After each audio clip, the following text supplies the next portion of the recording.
사랑하는 성도 여러분, 오늘 이 자리에 함께하신 모든 분들에게 우리 주 예수 그리스도의 이름으로 평안과 축복이 가득하기를 기도합니다.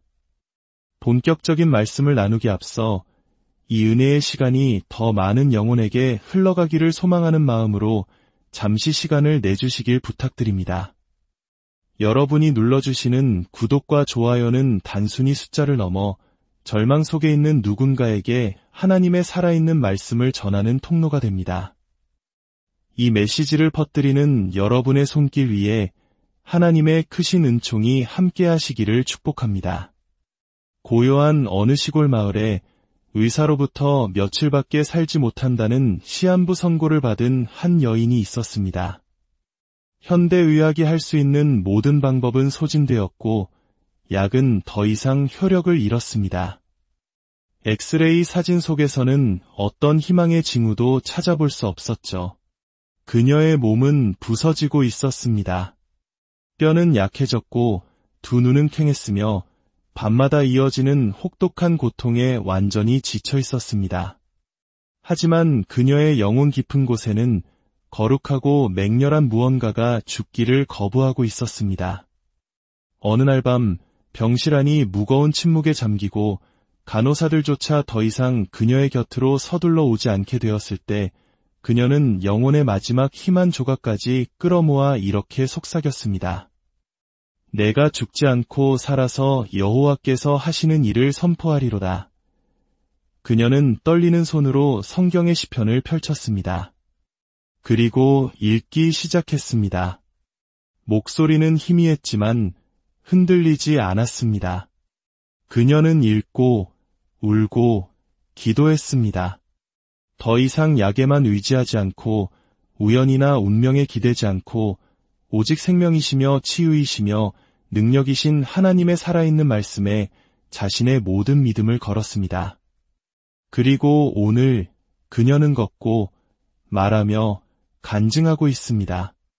과학이 무언가를 바꿔서가 아닙니다. 하나님의 말씀이 그녀의 진단서에 개입하여 그녀의 운명을 자비로 다시 쓰셨기 때문입니다. 그래서 오늘 여러분께 묻고 싶습니다.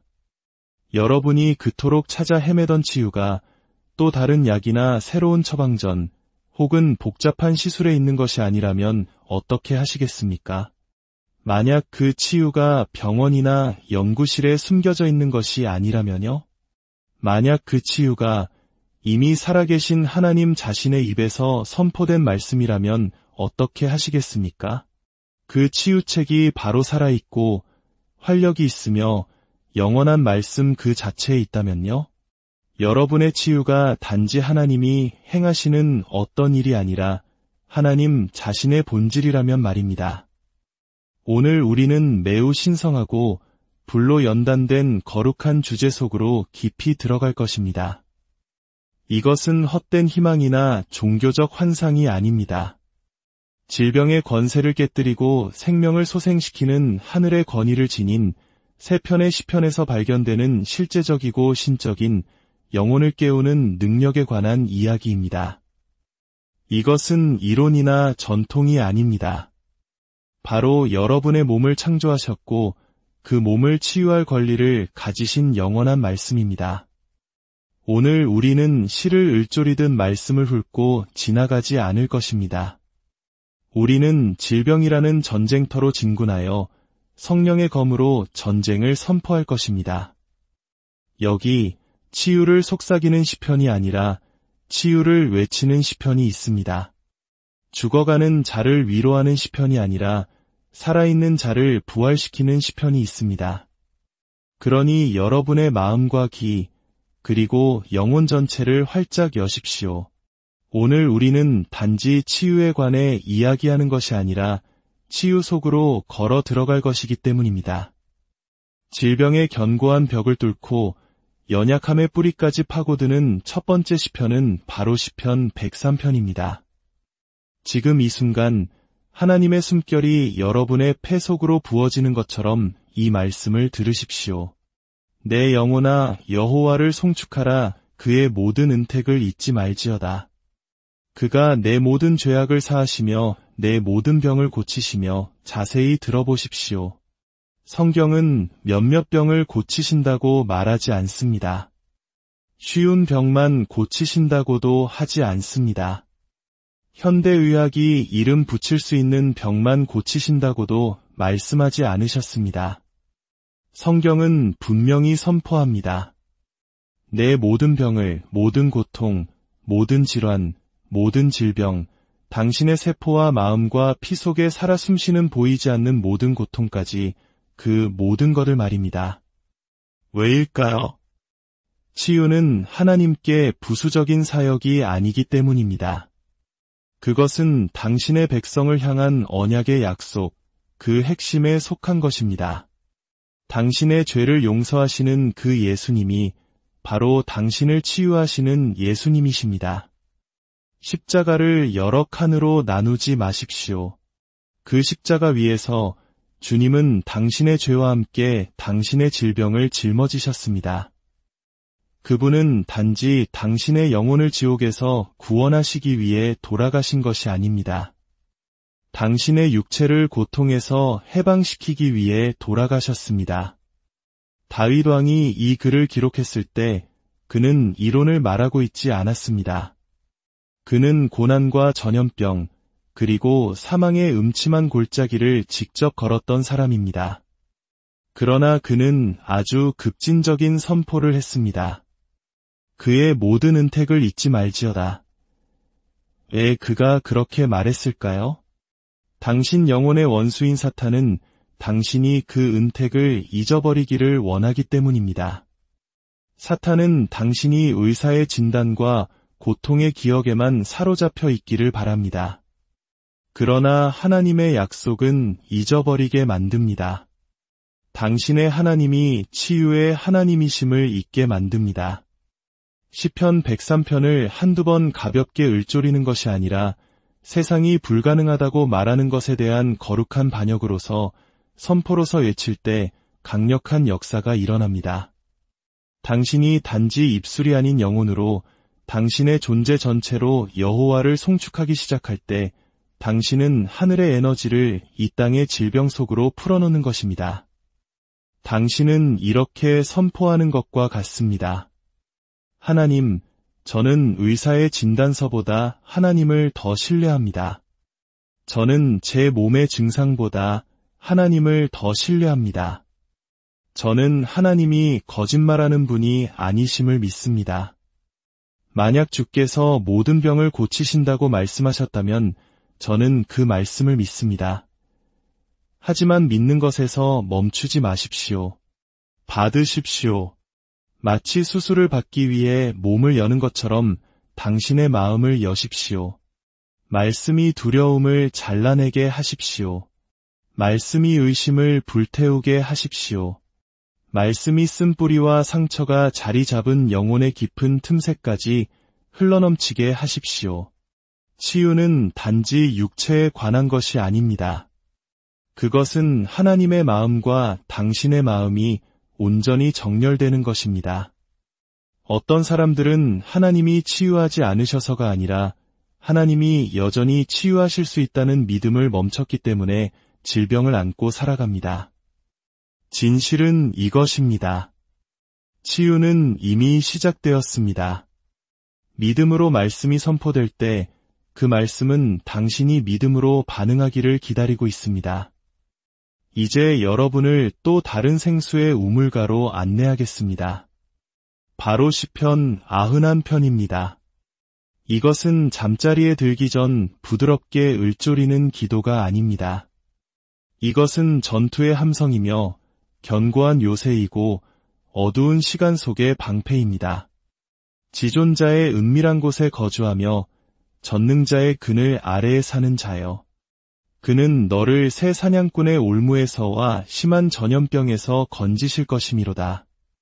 재앙이 내게 미치지 못하며 질병이 내 장막에 가까이 오지 못하리니 들으셨습니까? 어떤 질병도 당신의 장막에, 당신의 집에, 당신의 몸에, 당신의 자녀에게 가까이 오지 못할 것입니다. 시편 91편은 제안이 아닙니다. 그것은 신적인 법적 선언입니다. 당신이 하나님과 언약 관계 안에 있고 주일에만 잠시 방문하는 것이 아니라 그 은밀한 곳에 거주할 때 이 약속은 활성화됩니다. 전염병으로부터의 보호, 질병으로부터의 치유가 당신의 것이 됩니다. 우리는 성경을 장식품처럼 취급하는 것을 멈추고 무기로서 휘두르기 시작해야 합니다. 시편 91편은 단지 당신을 진정시키는 것이 아니라 원수와 정면으로 맞섭니다. 그것은 오염된 세상 속에서 주어지는 신적인 면역력입니다. 그러나 조건은 분명합니다. 당신은 반드시 거주해야 합니다. 이는 친밀함을 의미합니다. 순종을 의미합니다. 그분의 날개, 그늘 아래 머무는 것을 의미합니다. 그렇게 할 때 주님은 무엇을 약속하십니까? 내가 그를 장수하게 함으로 그를 만족하게 하며 나의 구원을 그에게 보이리라. 보십시오. 질병은 당신의 삶을 단축시키려 하지만 하나님은 당신을 장수함으로 만족시키기를 원하십니다. 고통과 약으로 가득한 삶이 아니라 목적과 기쁨이 충만한 삶을 말입니다. 그분은 단지 영혼 속에서만이 아니라 바로 지금 당신의 뼈와 숨결과 존재 속에서 구원을 보여주기를 원하십니다.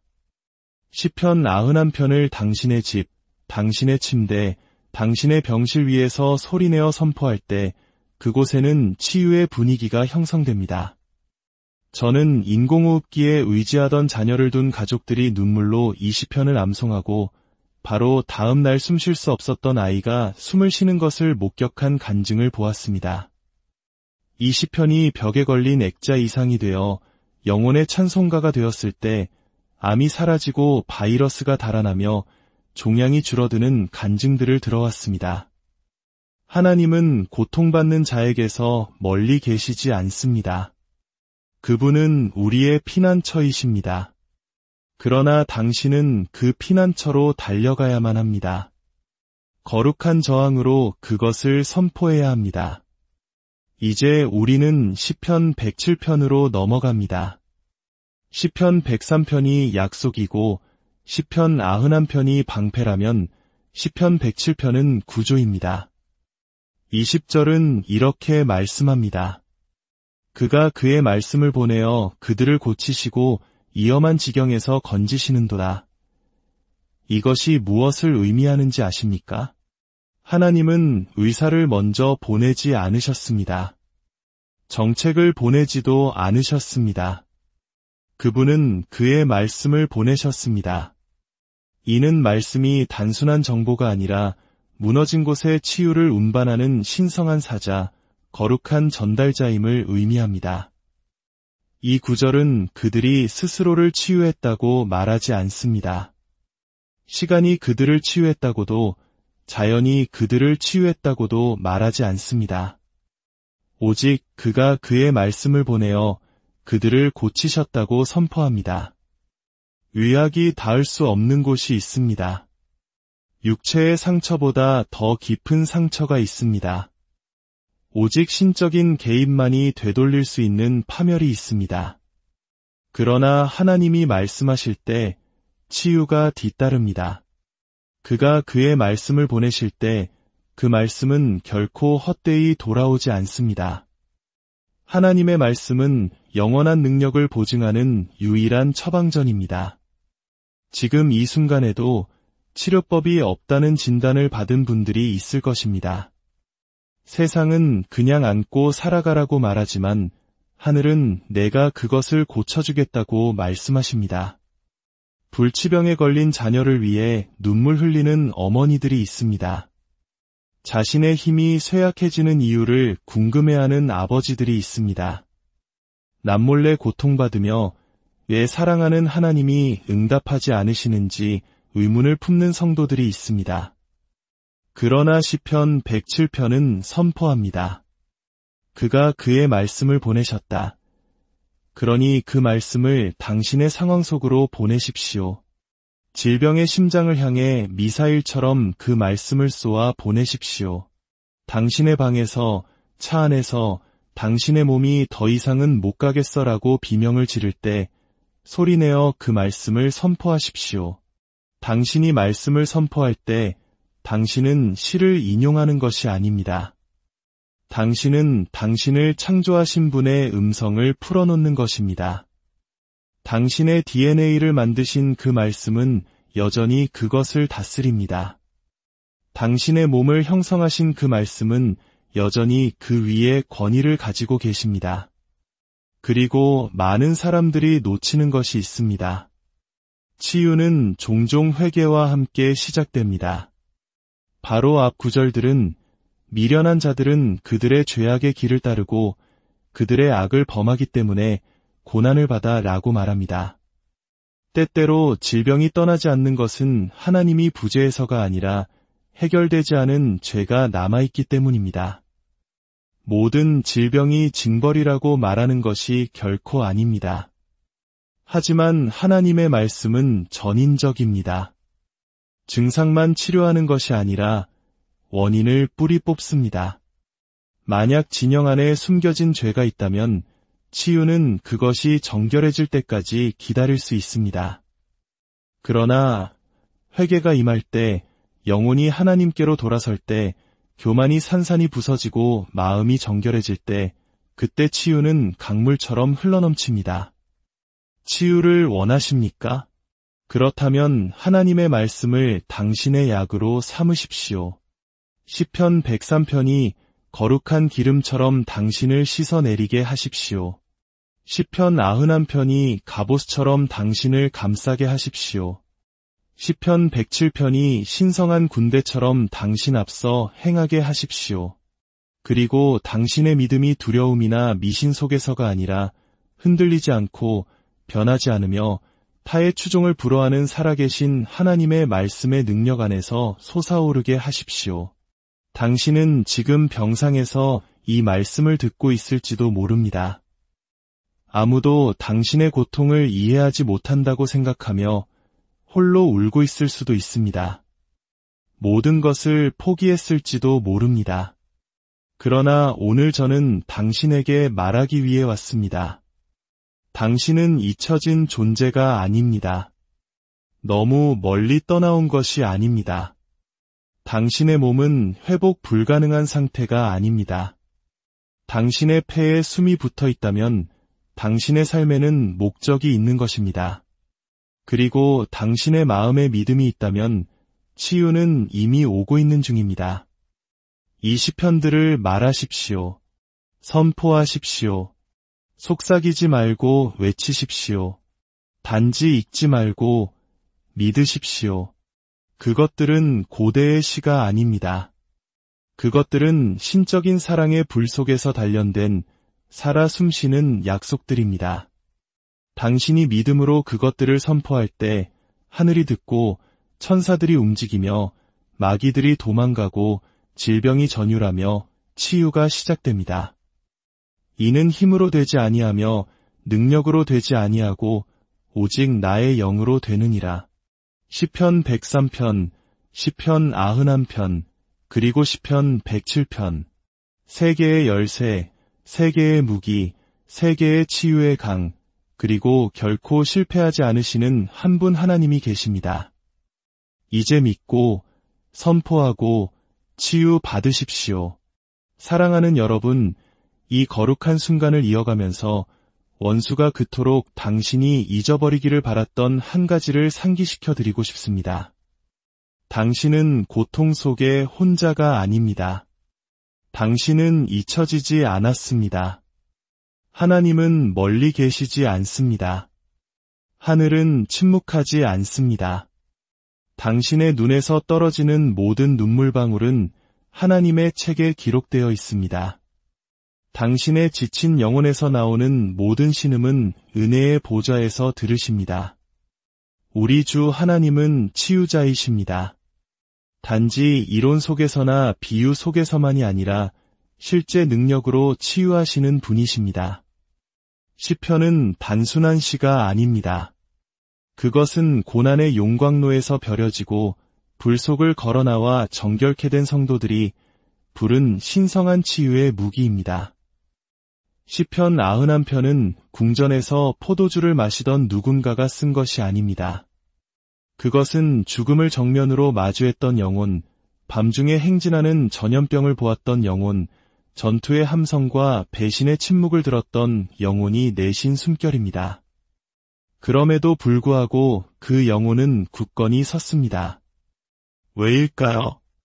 그들은 지존자를 그들의 거처로 삼았기 때문입니다. 지존자의 은밀한 곳에 거주하는 자는 전능자의 그늘 아래 거하리로다. 방문하는 것이 아니라 스쳐 지나가는 것이 아니라 거주하는 것입니다. 거주한다는 것은 뿌리를 내리고 항복하며 하나님의 임재가 당신의 산소가 되고 그분의 약속이 당신의 일용할 양식이 될 때까지 그분의 임재 안에 머무는 것을 의미합니다. 오늘 제 말을 들으십시오. 당신이 구하는 치유, 당신이 부르짖는 돌파구는 세상의 소음 속에 있지 않습니다. 군중의 산만함 속에 있지 않습니다. 그것은 은밀한 곳에 있습니다. 문을 닫고 무릎을 꿇고 하나님, 저의 다음 숨결보다 당신이 더 필요합니다. 라고 속삭이는 바로 그곳에 있습니다. 그곳에서 천사들이 파견됩니다. 그곳에서 암이 달아납니다. 그곳에서 두려움이 증발합니다. 그곳에서 당신의 세포가 신성한 명령에 반응합니다. 과학은 이해하지 못할 수도 있습니다. 의사들은 믿지 않을 수도 있습니다. 그러나 하늘이 말할 때 당신의 몸은 듣습니다. 시편 103편은 자비의 강물처럼 우리에게 다가옵니다. 그것은 하나님이 치유하실지도 모른다고 제안하지 않습니다. 소심한 희망을 제시하지도 않습니다. 그것은 불타는 확신으로 선포합니다. 내 영혼아 여호와를 송축하라. 내 모든 죄악을 사하시며 내 모든 병을 고치시는도다. 들으셨습니까? 일부가 아니라 쉬운 것만이 아니라 현미경으로 볼 수 있는 것만이 아니라 모든 병입니다. 모든 질병, 모든 숨겨진 종양, 당신의 폐 속의 모든 그림자, 모든 손상된 신경, 당신의 마음과 감정과 기억 속의 모든 고통, 그분은 그 모든 것을 고치십니다. 왜냐하면 치유는 단지 하나님이 하시는 일이 아니라 그분이 누구이신지를 보여주기 때문입니다. 그것은 그분의 본성 안에 있습니다. 불이 타오르고 물이 흐르며 해가 떠오르는 것처럼 우리 하나님은 치유하십니다. 그분은 여호와 라파, 당신의 치료자이십니다. 그리고 시편 107편 20절로 가봅시다. 그가 그의 말씀을 보내어 그들을 고치시고 위험한 지경에서 건지시는도다. 내 영혼아, 하나님은 치유가 일어나기 위해 불 가운데 강림하실 필요가 없습니다. 그분은 단지 그분의 말씀을 보내시기만 하면 됩니다. 하나님이 말씀하시면 질병은 죽습니다. 하나님이 말씀하시면 우울증은 깨어집니다. 하나님이 말씀하시면 당신의 몸속 어둠은 빛으로 변해야만 합니다. 하나님의 말씀은 페이지 위의 잉크가 아닙니다. 그것은 살아있고 활력이 있어 좌우에 날선 어떤 검보다도 예리하여 혼과 영과 및 관절과 골수를 찔러 쪼개기까지 하며 또 마음의 생각과 뜻을 판단합니다. 그 말씀은 종양을 가르고 불안을 베어내며 영혼과 영을 나눕니다. 그것은 의사의 진단서를 다시 쓰고 그것을 주의 보고서로 대체합니다. 하나님의 자녀여, 그 보고서는 무엇입니까? 바로 이것입니다. 그가 채찍에 맞음으로 너희는 나음을 받았느니라. 어쩌면 나중에가 아닙니다. 당신이 완벽하게 행동해야만 얻는 것이 아닙니다. 당신은 나음을 받았습니다. 육체적으로만이 아니라 감정적으로만이 아니라 영적으로만이 아니라 완전하게 말입니다. 하나님은 반쯤만 치유하지 않으십니다. 비록 그 현현이 시간이 걸릴지라도, 비록 증거가 아직 당신의 몸에 나타나지 않았을지라도 그 선포는 이미 하늘에서 내려졌습니다. 하늘은 당신의 고통에 대응하기 위해 허둥대지 않습니다. 이미 권위 안에서 움직이고 있고 능력 안에서 일하고 있으며 당신의 애통을 춤으로 바꾸고 계십니다. 하지만 거룩한 불꽃으로 분명히 말씀드립니다. 치유는 단지 당신의 몸에 무슨 일이 일어나는지에 관한 것이 아닙니다. 그것은 당신의 영혼에 무슨 일이 일어나는지에 관한 것입니다. 여러분 중 일부는 육체에 너무 집중한 나머지 더 깊은 상처를 잊어버렸습니다. 당신의 마음은 상했고 희망은 감염되었으며 기쁨은 짓밟혔습니다. 하나님께서 부활을 제안하시는데도 당신은 생존에 안주해 왔습니다. 하나님께서 능력 안에서 걷도록 부르시는데도 당신은 고통과 타협했습니다. 하나님께서 내 눈을 들라. 나는 여전히 기적의 하나님이다. 라고 말씀하시는데도 당신은 진단에 적응해버렸습니다. 나사로를 무덤에서 일으키신 바로 그 하나님이 지금 당신의 절망의 문 앞에 서 계시다는 것을 모르십니까? 예수님께서 여전히 나병 환자를 고치시고 소경의 눈을 뜨게 하시며 저는 자를 걷게 하신다는 것을 모르십니까? 그분은 변하지 않으셨습니다. 변하지 않으실 것입니다. 그리고 그분은 거짓말하지 않으십니다. 이 시편들은 당신의 믿음을 일깨우고 당신의 영혼에게 당신이 패배를 위해 만들어지지 않았음을 상기시키기 위해 기록되었습니다. 당신은 질병에 삼켜지기 위해 창조되지 않았습니다. 당신은 살아계신 하나님의 영광을 반영하기 위해 만들어졌습니다. 지금 저는 성령께서 누군가에게 이렇게 말씀하라고 재촉하심을 느낍니다. 포기하지 말라. 당신이 보는 것에 굴복하지 말라. 당신은 이 병과 너무 오랫동안 싸워온 나머지 그것이 당신의 정체성이라고 믿기 시작했습니다. 그러나 주님의 말씀을 들으십시오. 당신은 당신의 질병이 아닙니다. 당신은 당신의 고통이 아닙니다. 당신은 당신의 상태가 아닙니다. 당신은 지극히 높으신 하나님의 자녀입니다. 그리고 그 질병은 최종적인 발언권을 가지고 있지 않습니다. 예수님께서 가지고 계십니다. 그리고 예수님은 그의 자녀들에게 결코 질병의 말씀을 하신 적이 없습니다. 믿음으로 그분께 손을 뻗는 모든 사람에게 그분은 긍휼로 움직이셨고 그들을 고치셨습니다. 그리고 오늘날 그분은 어제나 오늘이나 영원토록 동일하십니다. 그분은 당신의 믿음을 보시고 당신의 기도를 들으시며 당신이 잠 못 이루며 울었던 밤들을 아십니다. 그리고 그분은 당신을 무시하지 않으십니다. 그분은 간증을 준비하고 계십니다. 당신은 단지 치유될 것이 아니라 하나님의 치유의 영광을 다른 사람들에게 전하게 될 것입니다. 당신의 고통은 강단이 될 것이고 당신의 상처는 하나님의 능력의 표적이 될 것입니다. 당신의 이야기는 쇠사슬을 끊을 것이며 당신의 목소리는 당신이 불을 통과하고도 연기 냄새조차 나지 않고 나왔기 때문에 초자연적인 권위를 지닐 것입니다. 시편 91편을 아침마다 전쟁 선포처럼 소리내어 읽으십시오. 시편 103편을 고통 속에서도 온 존재로 주님을 송축하십시오. 시편 107편 20절의 그 치유의 말씀을 당신 몸의 모든 세포와 존재의 모든 섬유와 마음의 모든 그림자 위에 선포하십시오. 하나님의 말씀이 당신의 영에 들어올 때 영원한 것이 움직이기 시작합니다. 당신 집의 분위기가 바뀌고 혈관 속의 피가 반응하기 시작하며 몸의 장기들이 신성한 지시 아래 놓이게 됩니다. 왜냐하면 하나님의 말씀은 결코 헛되이 돌아오지 않고 그가 보내신 목적, 곧 당신을 치유하시는 목적을 이루기 때문입니다. 그러니 머리를 들고 어깨를 펴십시오. 당신은 패배한 것이 아니라 전환 중에 있습니다. 당신은 죽어가는 것이 아니라 구원받고 있습니다. 이것은 끝이 아니라 당신의 간증의 시작입니다. 그리고 치유가 올 때, 그리고 그것은 반드시 올 것입니다. 그것을 가져오신 분을 잊지 마십시오.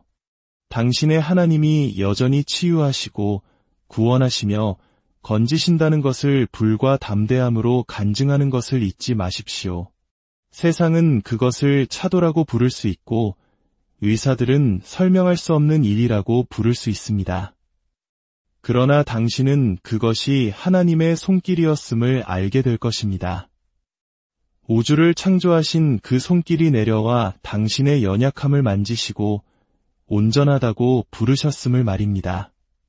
그리고 그것이 바로 이 시편들의 능력입니다. 시가 아니라 역사가 아니라 사랑 많으신 치유의 아버지의 마음에서 직접 온 신성한 약입니다. 그것을 받고 믿고 그 안에서 걸으십시오. 치유가 시작되게 하십시오. 내일이 아니라 내년이 아니라 바로 지금 말입니다. 당신의 치유는 단지 가능한 것이 아니라 이미 진행 중입니다. 하늘은 이미 당신의 부르짖음을 들었고 천사들은 이미 파견되었으며 기름은 이미 부어졌고 예수님의 피는 이미 흘려졌습니다. 당신의 죄뿐만 아니라 당신의 질병을 위해서도 말입니다. 치유는 십자가의 부수적인 혜택이 아니었습니다. 그것은 중심이었습니다. 그것은 그의 살을 찢은 바로 그 채찍 자국에 짜여 있었습니다. 이사야 54장 5절은 선포합니다. 그가 채찍에 맞음으로 우리는 나음을 받았도다. 어쩌면이 아니라 받았도다입니다. 하늘의 언어에는 모호함이 없습니다. 십자가는 단지 당신의 사면장이 아니라 당신의 처방전이었습니다. 당신을 죄에서 깨끗하게 하는 그 피가 당신의 세포를 회복시키고 장기를 소생시키며 마음을 새롭게 하는 바로 그 피입니다. 구원과 치유는 분리될 수 없습니다. 때때로 치유가 오지 않는 것은 말씀이 아직 당신의 영 안에서 육신이 되지 않았기 때문입니다. 당신은 그것을 읽었지만 받지 않았습니다. 당신은 그것을 들었지만 먹지 않았습니다. 시편 기자는 시편 119편 11절에서 말했습니다. 내가 주께 범죄하지 아니하려 하여 주의 말씀을 내 마음에 두었나이다. 말씀이 당신의 마음에 숨겨질 때 그것은 살아있는 힘이 되어 질병을 불태우고 두려움의 목소리를 잠재우며 당신의 존재 자체를 땅의 진단이 아닌 하늘의 계획에 반응하도록 다시 연결합니다. 당신은 감정을 기다리는 것을 멈추고 믿음 안에서 걷기 시작해야 합니다. 믿음은 감정적인 흥분이 아닙니다. 믿음은 긍정적인 생각이 아닙니다. 믿음은 기적이 당신의 몸을 만지기 전에 당신 안에 살아있는 하늘의 증거입니다. 히브리서 11장 1절은 말합니다. 믿음은 바라는 것들의 실상이요 보이지 않는 것들의 증거니 당신이 여전히 증상을 느낄지라도 치유는 이미 당신의 운명에 연결되었습니다.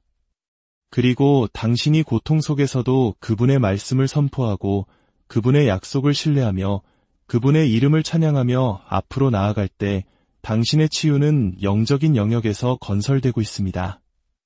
하나님은 당신의 치유에 당신보다 더 헌신적이십니다. 그분은 주저하지 않으시고 멀리 계시지 않으며 설득되기를 기다리지 않으십니다. 그분은 열정적이시고 긍휼이 많으시며 잃어버린 한 마리의 양, 바로 당신을 찾아 99마리를 버려두시는 목자이십니다. 그러나 거룩한 경외심으로 들으십시오. 치유는 단지 육체적인 것만이 아닙니다. 당신의 육체는 아플지 모르지만 여러분 중 일부는 훨씬 더 치명적인 것, 즉 상처 입은 영으로 고통받고 있습니다. 실망, 배신, 수치심, 죄책감, 두려움을 안고 살아왔습니다. 그 내면의 질병은 사람에게는 보이지 않지만 하나님께는 보이지 않는 것이 아닙니다. 잠언 18장 14절은 말합니다. 사람의 심령은 그의 병을 능히 이기려니와 심령이 상하면 그것을 누가 일으키겠느냐. 어떤 분들은 영이 피를 흘리는 동안 몸을 고치려고 애쓰고 있습니다. 그러나 하나님은 당신을 안에서부터 밖으로 고치기를 원하십니다. 시편 147편 3절은 말합니다. 상심한 자들을 고치시며 그들의 상처를 싸매시는도다. 이 구절은 시적인 표현이 아닙니다. 예언입니다. 하나님은 지금 심장 수술을 하고 계십니다. 당신은 단지 환자가 아닙니다. 당신은 설교자입니다. 당신은 단지 생존자가 아닙니다. 당신은 이정표입니다. 당신은 병든 자에게 손을 얹은 즉 나을 것이며 마른 뼈에 생명을 선포할 것이며 벼랑 끝에서 당신을 건져내신 하나님을 간증할 것입니다. 하지만 이것을 놓치지 마십시오. 치유가 항상 즉각적인 것은 아닙니다. 때로는 점진적으로 한 걸음씩, 한 겹씩 다가옵니다. 치유는 기적에 관한 것일 뿐만 아니라 관계에 관한 것이기 때문입니다. 하나님은 한 번의 숨결로 당신을 고치실 수 있지만 그 과정을 통해 당신을 더 가까이 이끄시고 당신의 예배를 정련하시며 당신의 갈망을 깊게 하실 수 있습니다. 기다리는 동안에도 그를 찬양하시겠습니까? 증상들이 반대로 소리칠 때에도 그의 약속을 선포하시겠습니까? 치유가 완전히 이르지 않았을 때에도 그가 선하심을 믿으시겠습니까? 그것이 믿음의 시험입니다. 그리고 당신이 그 시험을 통과할 때 한밤중에 내 영혼아 여호와를 송축하라고 노래할 수 있을 때 여전히 약병을 손에 쥔 채로 그가 내 모든 병을 고치신다고 말할 수 있을 때 하늘은 더 넓게 열리고 영광은 더 짙게 임하며 불은 더 뜨겁게 타오릅니다. 하나님이 당신의 믿음을 보시고 그것을 거부하실 수 없기 때문입니다. 이제 예수 그리스도의 권위로 당신에게 말합니다. 일어나십시오. 그 절망의 자리에서 일어나십시오. 말씀을 선포하고 시편을 먹으며 진리를 노래하십시오. 당신의 믿음이 당신의 현실을 거스르게 하십시오. 당신의 예배가 당신의 눈물을 압도하게 하십시오. 당신의 목소리가 진단서를 잠재우는 나팔이 되게 하십시오. 시편 91편을 선포하십시오. 어떤 재앙도 내 장막에 가까이 오지 못하리라. 분위기가 바뀔 때까지, 두려움이 달아날 때까지, 당신의 몸이 진리에 정렬될 때까지 말하십시오. 시편 103편을 외치십시오. 그가 내 모든 병을 고치신다. 시편 107편 20절을 선포하십시오.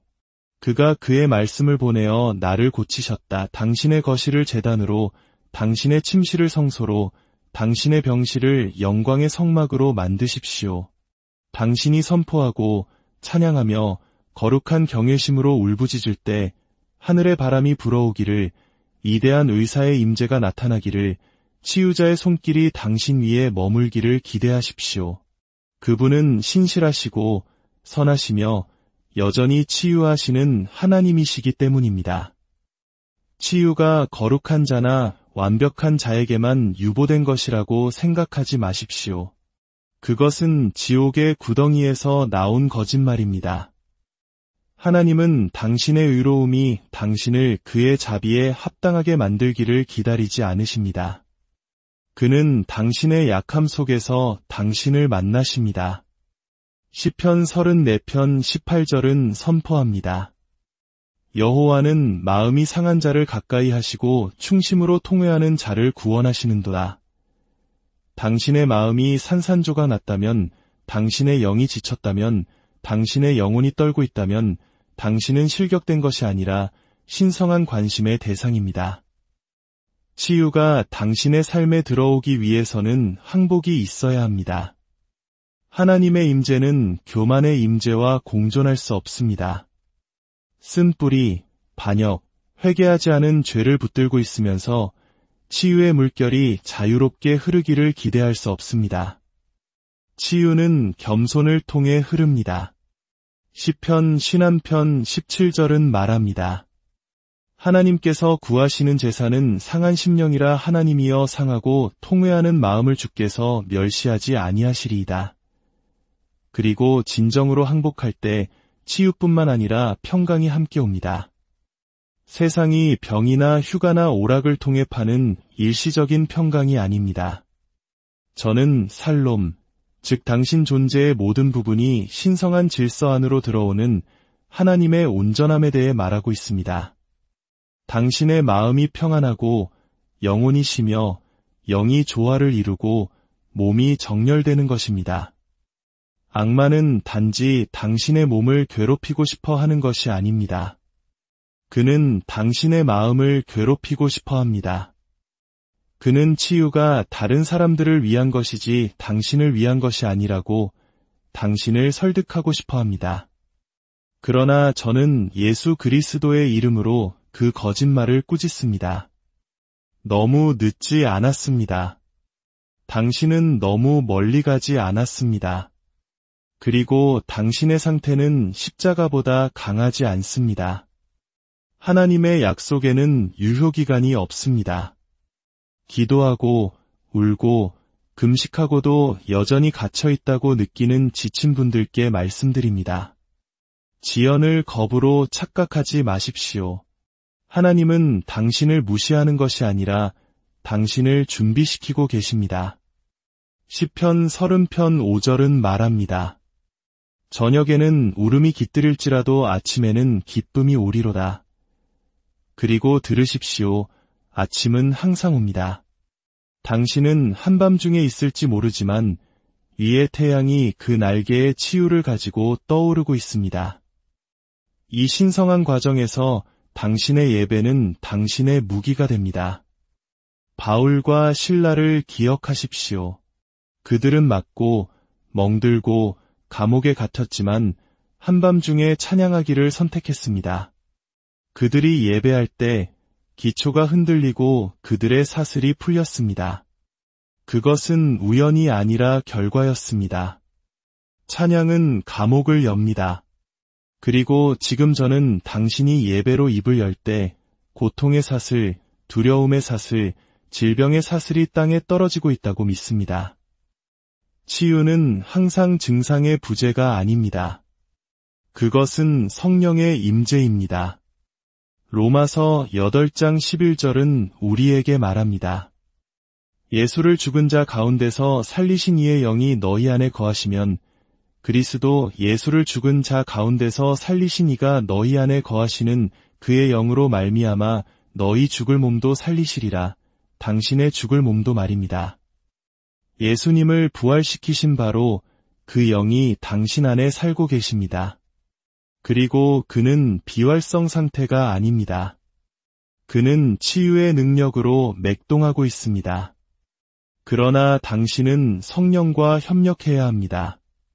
그것은 상처를 내려놓고 상처를 주더라도 용서를 풀어놓는 것을 의미합니다. 여러분 중 일부는 용서하지 못함을 안고 있기 때문에 병을 앓고 있습니다. 쓴뿌리는 영혼을 독살하고 몸으로 나타납니다. 그러나 당신이 진정으로 용서할 때 댐이 무너지고 흐름이 시작되며 치유가 뒤따릅니다. 밤의 고요함 속에서 고통이 돌아올 때, 의사의 목소리가 기억 속에서 메아리칠 때, 의심이 문을 두드릴 때 시편으로 돌아가십시오. 그것들을 소리내어 암송하고 노래하며 벽에 쓰십시오. 시편 91편이 당신의 방패가 되게 하고 시편 103편이 당신의 노래가 되게 하며 시편 107편이 당신의 검이 되게 하십시오.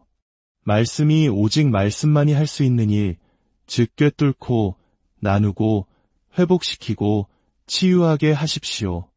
당신은 살아서 죽지 않고 주의 행사를 선포할 것입니다. 당신은 이 고통에서 일어나 예수 그리스도의 치유 능력을 간증할 것입니다. 이것은 당신의 끝이 아니라 당신의 전환점입니다. 이것은 당신의 패배가 아니라 당신의 구원입니다. 치유가 여기에 있고 온전함이 여기에 있습니다. 말씀이 보내졌고 능력이 풀어졌으며 불이 내렸습니다. 당신을 향한 공격은 당신이 거룩한 것을 운반하도록 운명 지어졌기 때문입니다. 당신의 마음에 대한 고문은 당신의 마음이 신성한 계시를 받도록 의도되었기 때문입니다. 하나님이 당신을 잊었다고 설득하려는 시도는 하늘이 당신을 표시했기 때문입니다. 질병은 시끄러울지 모르지만 하나님의 약속은 더 큽니다. 고통은 깊을지 모르지만 은혜는 더 깊습니다. 원수는 폭풍으로 당신을 산만하게 하여 당신이 물 위를 걸으시는 구세주를 잊게 하려 합니다. 그러나 치유가 항상 편리한 것은 아닙니다. 때때로 하나님은 당신의 마음을 드러내기 위해 당신의 이성을 거스르실 것입니다. 그는 당신을 배신한 바로 그 사람을 용서하라고 요구하실 수도 있습니다. 치유는 당신이 고통을 중심으로 구축한 정체성을 내려놓기를 요구할 수 있습니다. 어떤 사람들은 그것이 사람들이 본 유일한 것이었기 때문에 자신의 병을 휘장처럼 입었습니다. 그러나 하나님은 그것은 당신이 누구인지가 아니다. 그것은 당신이 겪은 일이지만 당신의 이름은 아니다 라고 말씀하십니다. 당신의 이름은 암이 아니고 불안이 아니며 루푸스나 당뇨병이 아닙니다. 당신의 이름은 치유받은 자, 온전한 자, 하나님의 자녀입니다. 누가복음 17장의 10명의 나병 자처럼 예수님은 그들에게 가서 제사장들에게 몸을 보이라고 말씀하셨습니다. 그리고 그들이 가는 동안 그들은 치유되었습니다. 치유는 움직임 속에서, 순종 속에서 왔습니다. 한 걸음 전이 아니라 한 걸음 속에서 왔습니다.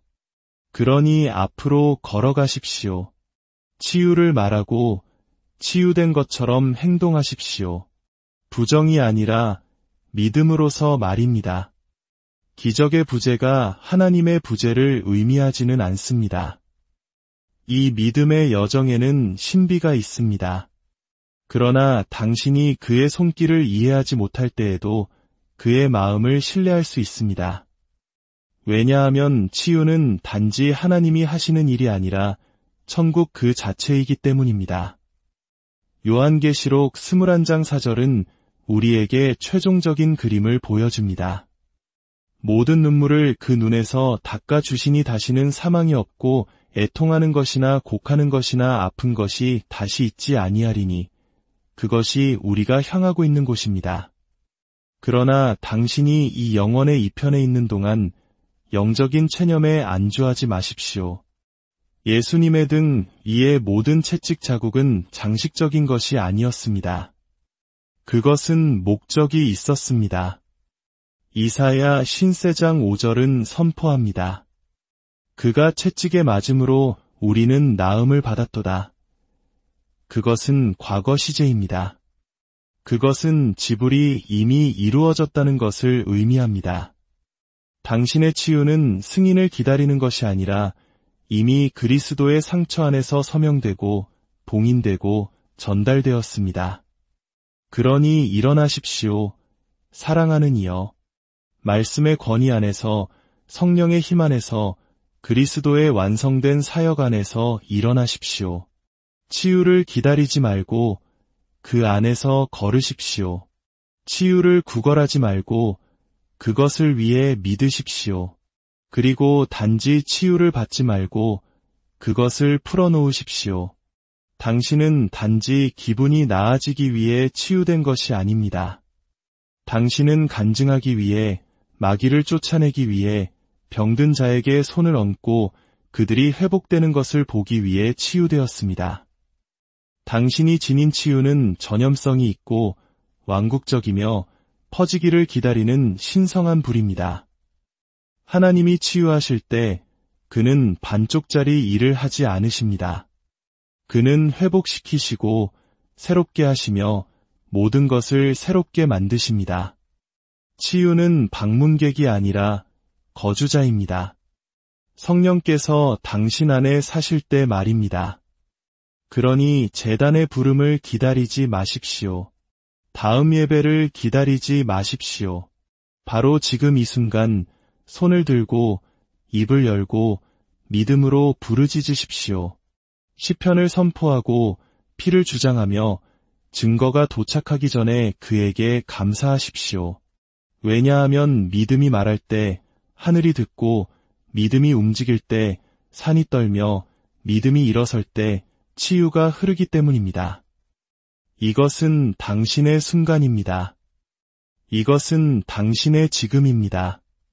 성령께서는 단지 머뭇거리고 계신 것이 아니라 당신 위에 머물며 죽은 곳에 생명을 불어넣고 마른 우물에 강을 일으키며 질병이 묻으려 했던 것을 깨울 준비가 되어 계십니다.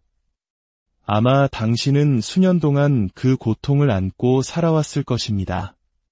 아마 당신은 다른 사람들이 치유받는 것을 보며 조용히 하나님, 저는요? 라고 물었을 것입니다. 그러나 들으십시오. 시편 91편의 하나님은 여전히 당신의 피난처이시고 시편 103편의 하나님은 여전히 모든 질병을 고치시며 시편 107편의 하나님은 여전히 치유하고 구원하시기 위해 그의 말씀을 보내십니다. 그리고 그는 변하지 않으셨습니다. 예수 그리스도는 어제나 오늘이나 영원토록 동일하십니다. 그러니 그 진리 안에 굳게 서십시오. 당신이 느끼는 것이 아니라 그가 말씀하신 것에 발을 디드십시오. 두려움이 아니라 맹렬한 믿음으로 목소리를 높이십시오. 시편 91편이 당신의 영혼을 보호하게 하고 시편 103편이 당신의 노래가 되게 하며 시편 107편이 당신의 입술에서 구원의 선포로 솟아오르게 하십시오. 당신은 잊혀지거나 버림받거나 무력하거나 희망이 없는 존재가 아닙니다. 당신은 선택받았고 덮여 있으며 치유되었습니다. 그리고 원수가 다시 속삭이려 할 때, 증상이 다시 나타나거나 거짓말이 스며들 때 당신의 치유자가 정확히 누구인지 지옥에게 상기시켜 주십시오. 모든 마귀, 모든 진단, 모든 의심의 그림자에게 말하십시오. 그의 채찍에 맞음으로 나는 나음을 받았다 말씀이 보내졌고 약속이 선포되었으며 피가 적용되었습니다. 그리고 나는 결코 이전과 같지 않을 것입니다. 하나님이 말씀하실 때 몸은 반드시 반응해야 하고 하나님이 움직이실 때 질병은 반드시 떠나야 하며 하나님이 마치실 때 부서진 것은 아무것도 남지 않기 때문입니다. 그러니 일어나십시오. 하나님의 아들이여, 시온의 딸이여. 절뚝거리며가 아니라 뛰며 구걸하며가 아니라 찬양하며 단지 희망하며가 아니라